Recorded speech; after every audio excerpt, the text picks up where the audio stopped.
पहले जरा सोचिए, आज से 15-20 साल पहले जब आप किसी वेबसाइट पर जाते थे तो क्या होता था? हर बार लॉगिन करना पड़ता था। यूजर आईडी, पासवर्ड, सारी डिटेल्स बार बार। क्यों? क्योंकि उस समय वेबसाइट के पास कोई मेमोरी नहीं होती थी। वेबसाइट यह नहीं पहचान पाती थी कि अरे, यह वही इंसान है जो कल भी आया था। हर बार आप एक नए अनजान यूजर होते थे। कुकीज की एंट्री।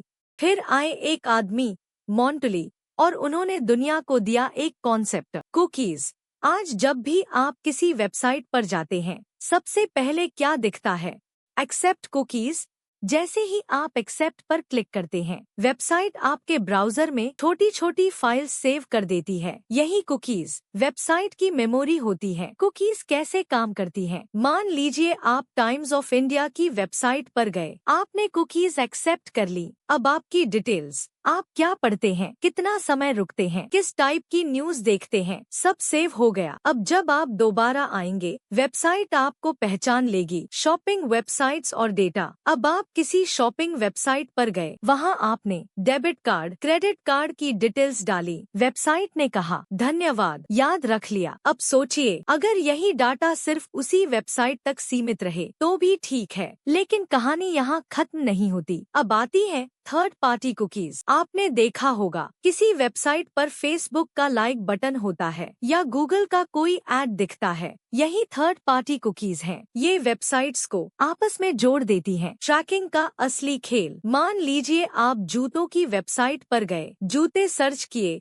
देखे, तुलना की। अब आप वापस टाइम्स ऑफ इंडिया खोलते हैं और क्या दिखता है? जूतों का ऐड। ये कोई जादू नहीं है, ये थर्ड पार्टी कुकीज का खेल है। आप जहाँ जहाँ जाते हैं, जो देखते हैं, जो सर्च करते हैं, सब ट्रैक होता है। Data money. जिस वेबसाइट पर ज्यादा यूजर, ज्यादा अटेंशन, ज्यादा डेटा, वहीं ज्यादा पैसा है। इसलिए वेबसाइट्स आपको बार बार कहती हैं, साइन अप करो, अकाउंट बनाओ, क्योंकि जितना ज्यादा डेटा उतना ज्यादा प्रॉफिट। एड्स का पूरा सिस्टम। अब वेबसाइट सीधे एडवर्टाइजर्स से डील नहीं करती, बीच में आते हैं Google AdSense, Facebook audience network, Microsoft advertising, Amazon advertising. ये सब मिडलमैन है। इनका काम है आपके डेटा के हिसाब से आपको वही एड्स दिखाना जिन पर आप क्लिक करने की सबसे ज्यादा संभावना रखते हैं। डेटा ऑयल से भी ज्यादा कीमती क्यों है? आप इसे ऐसे समझिए, आप घर से निकलने से पहले तय करते हैं कि आज जूते खरीदने हैं और मार्केट में निकलने से पहले ही सारे दुकानदारों को पता चल जाए कि ये आदमी जूते लेने आ रहा है। जो दुकानदार ज्यादा पैसा देगा, उसी की दुकान सबसे पहले दिखेगी। यही आज इंटरनेट पर हो रहा है। इसीलिए द इकोनॉमिस्ट ने 2017 में कहा था, data is more valuable than oil. Hacking और डेटा थेफ्ट। अब जब डेटा इतना कीमती है तो हैकर्स पीछे कैसे रह सकते हैं? ओला,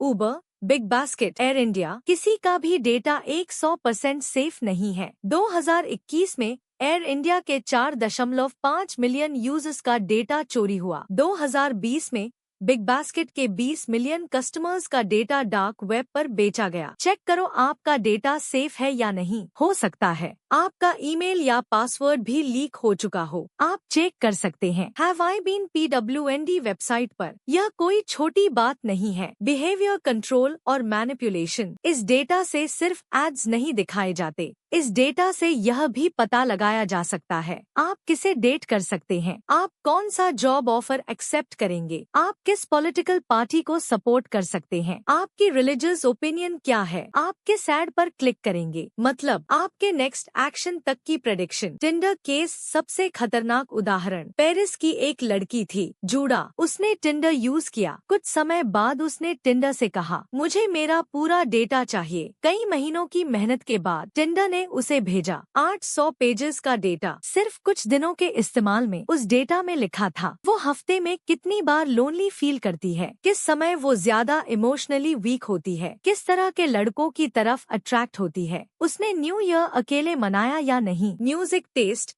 लोकेशन, हर छोटी डिटेल जो जूडा खुद नहीं जानती थी, टिंडर जानता था। Conclusion, final message. अब सोचिए, अगर किसी के पास आपकी जिंदगी की इतनी गहराई से जानकारी हो तो आपको मैनिपुलेट करना कितना आसान होगा। आज डेटा सिर्फ इंफॉर्मेशन नहीं है, डेटा पावर है। और यही वजह है कि आपको यह समझना जरूरी है, जब भी आप एक्सेप्ट कुकीज पर क्लिक करते हैं तो आप क्या दे रहे हैं और बदले में कौन आपको कंट्रोल कर रहा है। यही है आज की डिजिटल दुनिया की सच्चाई।